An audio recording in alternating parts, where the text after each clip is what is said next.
Hello മക്കളെ, welcome back to silent learning. Shweta miss ആണ്. അപ്പോൾ നിങ്ങളുടെ എക്സാമുകളൊക്കെ കഴിയാനായിട്ട് പോവുകയാണ്. ഇനി ഇതാ നമ്മുടെ മാത്സിന്റെ എക്സാം ആണ് നാളെ നിങ്ങൾ എഴുതാൻ പോകുന്ന ഒരു എക്സാം അല്ലേ. സോ അതിന്റെ മെഗാ മാരത്തോൺ ആണ് ഇന്ന് 7:30 നടക്കാൻ പോകുന്നത്. സോ അതിന് മുന്നേ ഒരു ഇമ്പോർട്ടന്റ് ആയിട്ടുള്ള ചോദ്യം പഠിപ്പിച്ചു തരാനായിട്ടാണ് മിസ് വന്നിട്ടുള്ളത്. അപ്പോൾ എന്താണ് നമ്മുടെ ചോദ്യം നോക്കാം അല്ലേ. അപ്പോൾ നാളത്തെ പരീക്ഷയ്ക്ക് എന്തായാലും നിങ്ങൾ കാണാൻ പോകുന്ന ഒരു ചോദ്യമായിട്ടാണ് മിസ് വന്നിട്ടുള്ളത്. എന്തായാലും നിങ്ങൾക്ക് പ്രതീക്ഷിക്കാം നമ്മുടെ നോട്ടുകളും നാണയങ്ങളുമായിട്ടുള്ള ചോദ്യമാണ് നമ്മൾ ചെയ്യാനായിട്ട് പോകുന്നത്. സോ മക്കളെ നോക്കിക്കൊള്ളൂടാ, ഇങ്ങനെ ഒരു ടേബിൾ നിങ്ങൾക്ക് തരും. ഇതിൽ നിന്ന് ഈ ഒരു തുകകൾ എത്രയാണെന്ന് കണ്ടുപിടിക്കാനായിട്ടാണ് നമ്മുടെ ചോദ്യം. അതായത് നമുക്ക് കുറച്ച് കോയിൻസ് തന്നിട്ടുണ്ട്, ഇവിടെയും കുറച്ച് കോയിൻസ്. അപ്പോൾ ഈ കോയിനുകളൊക്കെ നമ്മൾ ഓരോന്നും ആഡ് ചെയ്തിട്ട് എത്രയാണ് തുക, എത്രയാണ് ഇതിൻ്റെയൊക്കെ സമ്മ എന്ന് കണ്ടുപിടിക്കുന്നതാണ് നമ്മുടെ ചോദ്യം അല്ലേ. സോ ആദ്യം തന്നെ നമുക്ക് നോക്കാം. ഇവിടെ 1 രൂപയുടെ നാണയങ്ങൾ 1 റുപ്പിയുടെ കോയിൻസ് ആണ് ഉള്ളത്. നമ്മൾ എങ്ങനെയാണ് ആഡ് ചെയ്ത് നോക്കുക? ഇവിടെ 1 2 3 4 5 6 7 8 9 9 രൂപയാണ് എന്ന് നമുക്ക് മനസ്സിലാവും അല്ലേ. 9 റുപ്പീസ് ആണ് എന്ന് നമുക്ക് കിട്ടും. ഓക്കെ, ഇവിടെ 1 രൂപ, ഒന്നിനോട് 1 കൂട്ടിയാൽ 2 രൂപ, 3 രൂപ, 4 രൂപ, 5 രൂപ, 6 7 8 9 എന്ന് നമുക്ക് കിട്ടും അല്ലേ.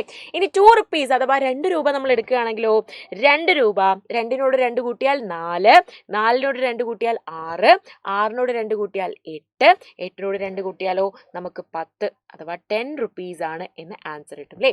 ഇനി 5 രൂപ നമ്മൾ എടുക്കുകയാണെങ്കിലോ, 5 റുപ്പീസ് നമ്മൾ എടുക്കുകയാണെങ്കിൽ എങ്ങനെയാണ് നമ്മൾ കണ്ടുപിടിക്കാൻ നമുക്ക് നോക്കാം അല്ലേ. 5നെ എത്ര വട്ടം കൂട്ടിയാൽ മതി? 4 തവണ കൂട്ടുക അല്ലേ. 5നോട് 5 കൂട്ടിയാൽ 10, 10നോട് 5 കൂട്ടിയാൽ 15, 15നോട് 5 കൂട്ടിക്കഴിഞ്ഞാലോ നമുക്ക് 20 അഥവാ 20 റുപ്പീസ് നമുക്ക് കിട്ടും കേട്ടോ. 15നോട് 5 കൂട്ടിക്കഴിഞ്ഞാൽ നമുക്ക് 20 രൂപ അഥവാ 20 റുപ്പീസ് കിട്ടും. ക്ലിയർ അല്ലേ? 20 രൂപ അഥവാ 20 റുപ്പീസ്. ഇനി അടുത്ത നമ്മുടെ 10 രൂപയുടെ നാണയങ്ങളാണ് നമ്മുടെ കയ്യിലുള്ളത്. 10 രൂപയുടെ നാണയങ്ങൾ നിങ്ങൾ കണ്ടിട്ടുണ്ടാവൂലേ. സോ ഇതൊക്കെ നമ്മുടെ കയ്യിലുള്ള നാണയങ്ങളാണ്. ഇനി നോക്കിക്കേടാ, ഇവിടെ 10 റുപ്പീസ്, ഇവിടെ 20, ഇവിടെ 30. മൂന്നും കൂടെ കൂട്ടിക്കഴിഞ്ഞാൽ നമുക്ക് എന്ത് കിട്ടും? 30 രൂപയാണ് എന്ന് കിട്ടും. 30 റുപ്പീസ് ആണെന്ന് കിട്ടും. ഇനി നമ്മുടെ നെക്സ്റ്റ് ക്വസ്റ്റ്യൻ എന്ന് പറയുന്നത് ഇതാണ് നമ്മുടെ അടുത്ത ചോദ്യം.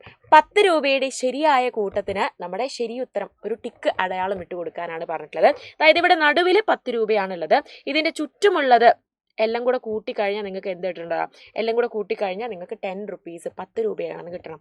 സോ 5നോട് 1 കൂട്ടിയാൽ 6, 6നോട് 2 കൂട്ടിക്കഴിഞ്ഞാൽ നമുക്ക് എത്ര കിട്ടും? നമുക്ക് 8 രൂപയാണ് അഥവാ 8 റുപ്പീസ് ആണെന്ന് കിട്ടും. ഇനി നെക്സ്റ്റ് നോക്കിക്കേ, ഇവിടെ അതേപോലെ നമുക്ക് നടുവിൽ 10 രൂപയാണുള്ളത്. ഇവിടെ എന്താ വരുന്നത്? ഇവിടെ 2, ഇവിടെ 5, ഇവിടെ 2, ഇവിടെ 1. സോ 5നോട് 2 കൂട്ടിക്കഴിഞ്ഞാൽ 5 + 2 7, 7 + 1 8, 8 + 2 എത്രയാടാ? 10 ആണല്ലേ. 10 രൂപ എന്ന് നമുക്ക് കിട്ടി. സോ ഇതാണ് നമ്മുടെ ശരിയായ ഉത്തരം എന്ന് നമുക്ക് ആൻസർ കിട്ടും. ക്ലിയർ ആണോ മക്കളെ? അപ്പൊ ഈ ചോദ്യം എന്തായാലും നാളത്തെ പരീക്ഷയ്ക്ക് നിങ്ങൾക്ക് പ്രതീക്ഷിക്കാം. അതായത് ഒന്നല്ലെങ്കിൽ നോട്ടുകൾ വെച്ച് ചോദിക്കാനുള്ള സാധ്യത ഉണ്ട്, അല്ലെങ്കിൽ നിങ്ങൾക്ക് ഇതേപോലെ നാണയങ്ങളായിട്ട് ചോദിക്കാനുള്ള സാധ്യതകളാണ്. സോ യെസ്, നമ്മുടെ മെഗാ മാരത്തോണിന് എല്ലാവരും ജോയിൻ ചെയ്യുക. 7:30 നമ്മുടെ സമയം. സോ അടുത്തൊരു വീഡിയോ ആയിട്ട് മിസ് വീണ്ടും വരുന്നതായിരിക്കും. അതുവരേക്കും ടാറ്റാ ബൈ.